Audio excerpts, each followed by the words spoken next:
welcome. Thanks for joining me for Pathfinder Kingmaker.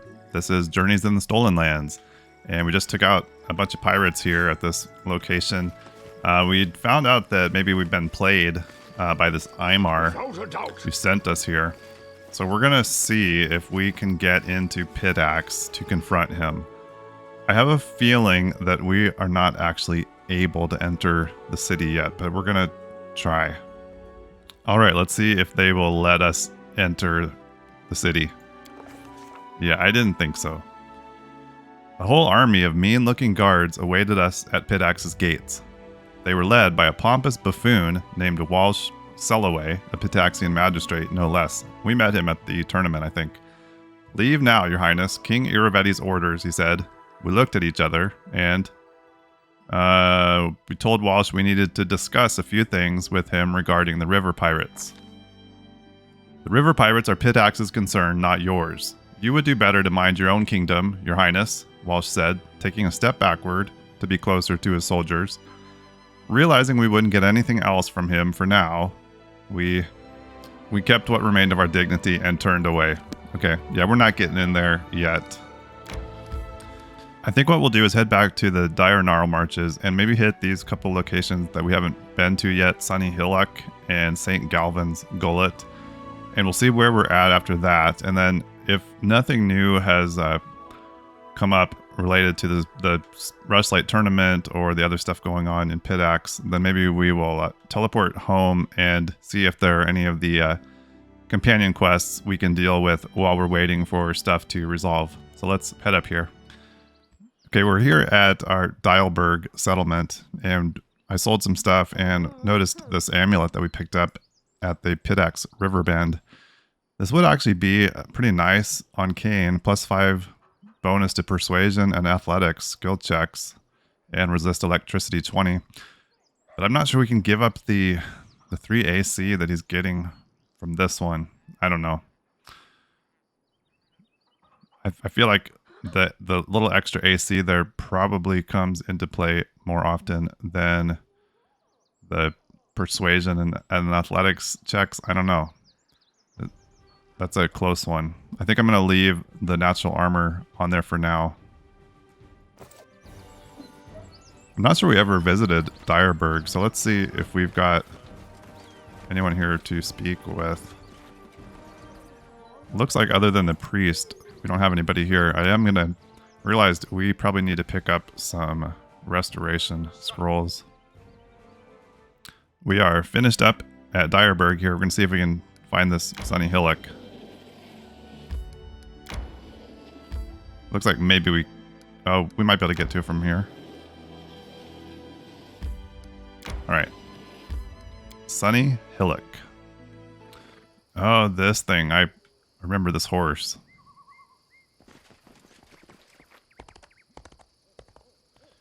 I think this is a trap. Hesitation? Let's head up here. I think there's something going on with some fae. Yeah, they put this guy up on this tower of barrels. Some unknown force erected this tower by balancing crates and barrels atop one another.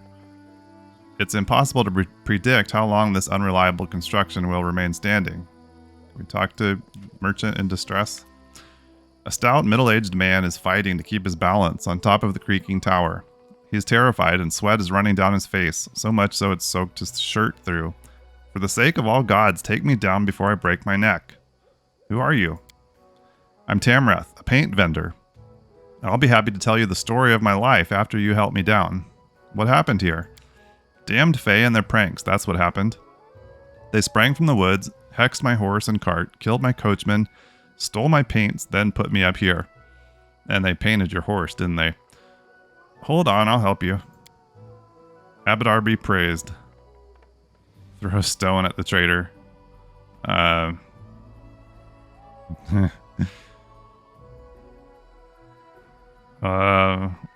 right, let's just help him down. Jump on down, we'll catch you. Oh, man's face becomes paler with every passing second. All right, Tamrath, pull yourself together. 1, 2, 3. Kane was feeling in a good mood for this guy. Tamrith tries to steady himself and prepares to jump. As he does, the makeshift tower begins to sway dangerously. With a yelp, Tamrith leaps as the tower begins to tumble down, crates falling everywhere. You extend your arms forward to catch him.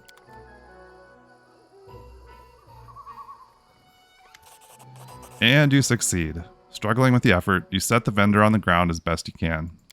Thank the gods, I'm saved. Thank you too, if only poor Avim was as lucky. The vendor throws a glance at the blood pooling beneath the miniature cart. Tell me about yourself. Of course, I'm Tamrith from Galt, and I make my living selling paints. I buy them in the city and then travel to villages in the area selling them. Everybody wins. The peasants don't have to travel to the city, and I provide for my family. What exactly happened here? I was carrying my wares to the neighboring village. I've heard strange stories of odd happenings on this road, but I didn't listen, the old fool that I am. My coachman Avim and I were barely halfway to the village when a crowd of Fae sprang out of the woods, laughing and encircled us, and we didn't stand a chance. They started to rummage through the cart. Then I could scarcely believe it. They began building this ridiculous tower, arguing about what they should call it. But while they were building it, one of the crates fell and cracked open, and the paints, they were fascinated by them. But they couldn't find a canvas, so they decided to paint our poor horse, Garland. They made him huge with their magic and started to color him, each in their own way. Garland just couldn't stop rearing. He was so scared, and Avim couldn't take it anymore. He loved Garland so much. The vendor is silent for a moment, his face pained. Avim, oh Avim, we've been through so much together. Long story short, Avim broke free and tried to drive the Fae away. That's when Garland fled. The Fae were ready to kill poor Avim where he stood, but the woman who led them proposed a joke instead. Before I knew it, they had put me on top of the tower so I couldn't disturb them. And then they stuffed poor Avim into the cart with the remainder of the boxes and then shrunk the cart. Tamrith swallows, but not Avim. So how did they call this tower, Tamrith? The vendor winces. Temple of Solitary Contemplation. Alright, I helped you. What about the reward? Tamrith smiles uncertainly. You see, all my goods were shrunk with the cart, but if you help me dispel the enchantment on the cart, I'll reward you right away, and generously too. Oh boy. I'll give you a chance to think it all over and to give me the right answer. Where is my money? Suddenly you hear branches rustle and noise from the nearby bushes, becoming louder and louder. Entertainment! Okay, we got some tree ents here. They're summoned, so I'm guessing we've got some other pranksters to deal with. No fear! Alright, we took down one of these tree ents. I feel like there's going to be more here to this than these three guys, but we'll see. Okay, Bruin took down that guy. Got one left over here, and he got him too. Okay, and then here is our Fae. Nereid. From the hill's summit, a slim and miniature woman with dark hair and pale, almost moonlit skin is regarding you curiously. There is a light smile on her lips, but her eyes are like the cold depths of an ocean. Judging by her appearance, she can only be a Nereid. So that's who spoiled our fun and killed the guardians we left to watch over our new friend. We didn't invite you to participate in our game, but still you intervened and ruined everything. Why? I am ruler of these lands and your acts are against our laws. You must provide reparations or be brought to justice. Nereid's face remains indifferent, but you can see some caution in her eyes. Well, if you insist. Got some XP and somebody leveled up. So be it, I'll fix what can still be fixed. Okay, so we got horse back to normal and cart back to normal. Unfortunately, Avim is probably still dead. Okay.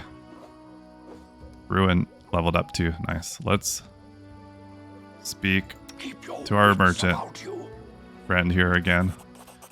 Thank you. I dread to imagine what could have happened to me if not for you. Please take this as a sign of my gratitude. 562 gold. Time for a clever approach.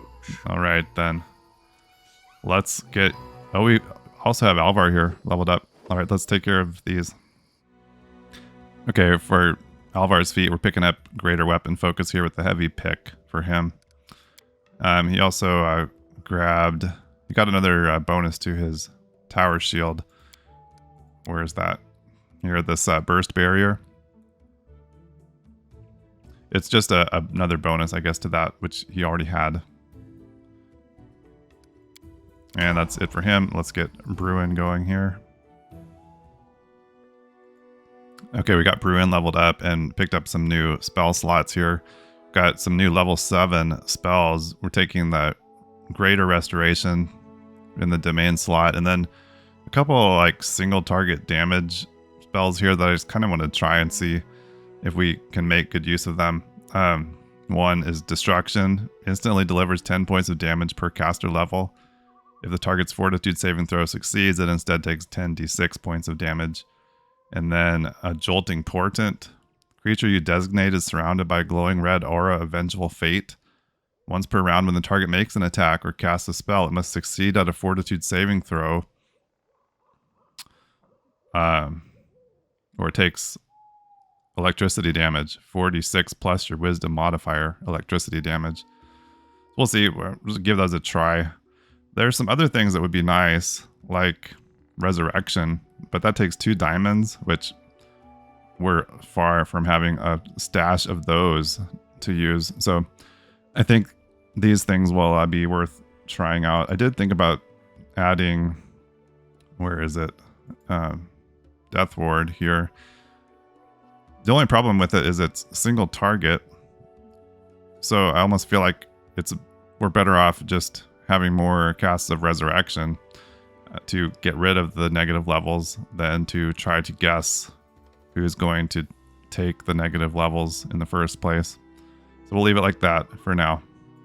And that takes care of him. We were leveled up and we took care of everything here at, what was this place called?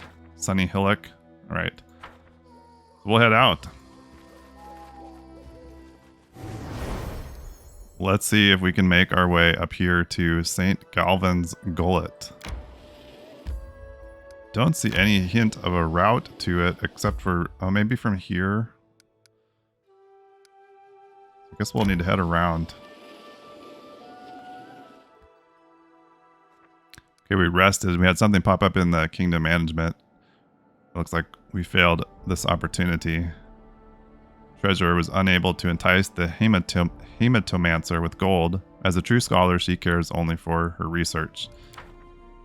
Alright, so that was that. Let's see if there's anything else we could be starting up.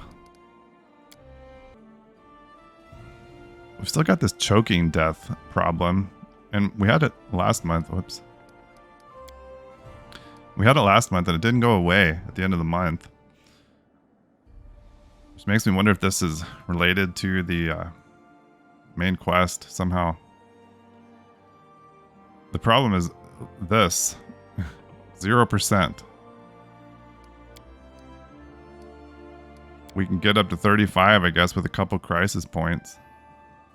I don't know, maybe we need to try to do it. There was a tip on a loading screen about the crisis points that using one of these not only raises your percentage, but also it eliminates the possibility of disaster. That's the way it read anyways. I'm not sure if that's true or not, but if it is, I guess that's another reason to use one of these. Man, I hate using 2 of them to only get it up to 35 though.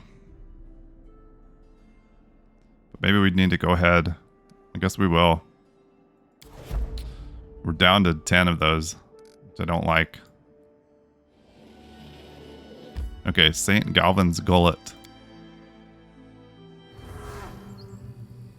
So I was putting some buffs on people. I noticed Kane has this Tale of Wolfgang Hypten. This is from that book that he's got equipped. Chapter about Wolfgang Hypten grants plus 10 competence bonus to stealth checks. I guess for him. So I'm not sure. Let me look at that again. It seemed like it could potentially go on any character, but reads 1 new chapter every time on rest. Granting a benefit until the next rest, depending on which companion the chapter described. Chapter selected randomly. So the bonus must always go on him. But the bonus is different based on just the companion from the chapter, maybe? So maybe this would be better on someone else. There is potential for additional sneak attack damage, which would be good on him.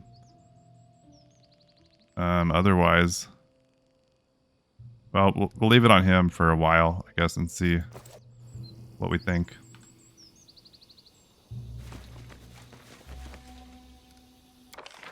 Okay, St. Galvin's Gullet. Cartwheel tracks. By the look of them, the cart was leaving in a hurry. We've got a mess up here. These workers didn't stand a chance.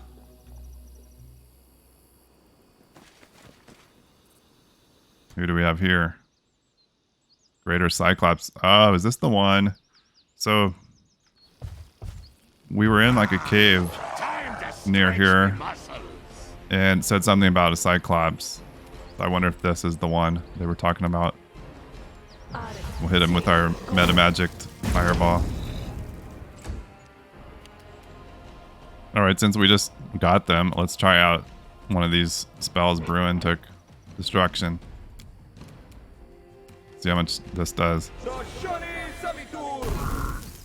37. Okay. That's not nothing. It's not like amazing, but we'll see. 10 points of damage per caster level means that could be like 130 points of damage. If I'm reading that right. Alright, we got everybody in here. I think we just let this run. We'll finish off the Cyclops without much trouble, I bet. Let's go. There we go. So we had a great club and some armor on him. Nothing too amazing though, looks like. Alright, what else we got here? Got a lore religion check over here. It looks like this pillar is unfixable. The head of a ram is engraved on it with a swarm of flies breaking out of its single gouged eye. This represents the horseman of pestilence, the archdaemon who sits on the throne of flies and one of the 4 rulers of Abaddon.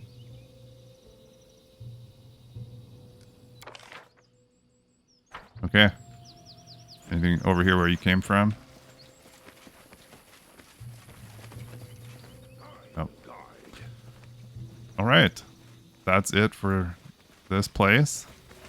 We pretty much cleared all of the Dire Narlmarches locations now that we've uncovered. So we could go check out this mysterious shrine, although that's a ways from here. I did go there on my last playthrough, and there's a puzzle there that I never figured out. We have this Druids refuge up here. Is that in our quest? It must be. Where was that? Is that one of these? This one, Nature's Wrath. Oh, this was the Dry Stinvag. That's one of our artisans, I believe. All right, maybe we're sort of in the area, not really, but we could head up there on our way home because I think we're done out here. So let's do that. We'll head up here to Druid's Refuge. Maybe make a stop at Tatzelford on the way to rest. Okay, Druid's Refuge. We made a quick stop at Tatzelford to rest and recover on our way up here. So let's read again to make sure we know what we're dealing with here. Criminals who ruined a lot of miners are hiding in the Druid's Refuge. Let's go. 3, Stinvag needs help finding a proper place, clearing the location, finding a water source, all of which can be assigned to your subjects. Okay, they were wanting this mining camp, and we've got druids causing problems here. Okay, so this time Kane did pick up this Tail of Skirple bonus. 1 additional damage on each sneak attack damage die. So that, I think that's a good, even though it's random what we're going to get, that's a good one to have there on Kane. A girl in a dusty robe is staring at you with clenched fists. You're the one who thinks they're the ruler of these lands. Why are you here? Did you want to heed a greedy mob and clear yourselves a road to bounty? You're not very polite. Polite? You and your minions bring only pain and misery to these lands. You decided to come in person and crush us, so you and your gang can continue injuring the earth and the mountains. Shameless. Vile, disgusting murderers. That's what you are. Stop yelling and explain what greedy mob you're talking about. The girl tries to catch a breath, but gasps with rage at your words. I'm talking about the mob you led onto these lands. The little bearded men who think they can grab whatever they want. The dwarves that came to you, didn't you think to wonder why they'd walk such a long way? I'll tell you why. They're locusts. They come to an innocent land and rip it apart like a dead body. They rip up the mountains, mutilate the fields, cut down the forests, and all for profit, for the unborn children that the earth was carrying under its covers. She sobs. Is it not enough what the earth freely gives? The ores and gold that lie on the ground? Why would your subjects want to completely consume all our natural resources? They wound the earth so deeply, it will take centuries to heal. Who are you? We're the ones who protect the land against vandals like you and your dwarfs. We are followers of Gazra. We hear the whispers of the sky and the rivers. We protect our lands against all intruders. What has the mining crew done to you? They have come from other lands they've devastated, only to mutilate this country too. They use their contracts with the authorities to gut the bowels of the earth and destroy anything that stands in their way, and they get away with it. The dwarven miners can hardly be causing as much damage as you say. The girl shakes her head. When the earth is torn apart, it suffers greatly. Once it loses its strength, water and wind finish the job. Did you know that the dwarves uncovered an acidic stream that poisoned several nearby creeks? Did you know that their ore rinsing elixirs burn the grass and turn good, rich soil into lye? I'm sure you didn't. All that people like you can see is the gold they pay for their mountain treasures. Just think about it for a minute. What's to become of your land when your children's children inherit it? What will they be getting? A green country that's full of life, or a dead wasteland that's empty like an eggshell? What have you done to the lost miners? The girl's face turns dark. They came to deliver pain, and it's the pain that they shall receive. An eye for an eye, a tooth for a tooth. What shall the people of the stolen lands do? We can't live without metal. The girl clasps her hands. Aren't the hillside deposits enough? Why gut the earth while other sources of ore which it uncovered freely have yet to be depleted? There's already more than enough for your and for all your kingdom. Oh boy.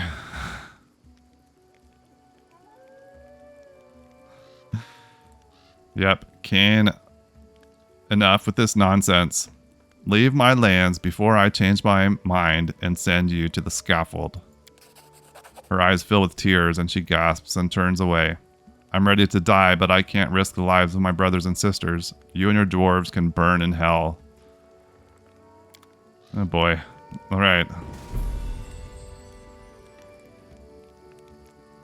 Well, Kane gets what he wants. Not sure if it's the right thing. We'll just go ahead and take what you got here in your sacks while we're here. Anything else to do here then? I can see my destination. Guess we'll look around. What did this say?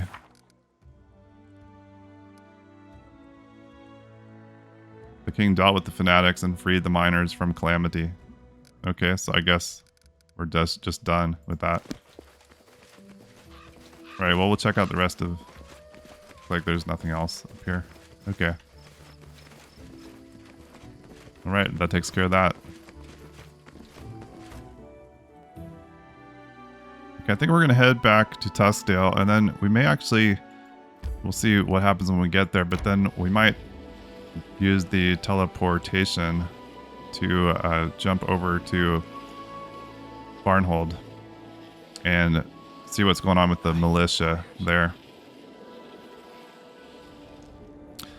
Alright, nothing new here at the Kingdom table. We've got like 3 days before the end of the month. So I think what we'll do next is head out to Varnhold and see what's going on there, and then maybe by the time we finish that and get back here, we can jump over to the next month and we'll make a plan. Maybe go ahead and do like 1 rank up or something at the beginning of the month and see where things stand after that. Thanks for being here. Thanks for watching. I really appreciate it, and hope to see you again next time here in the Stolen Lands. Bye-bye.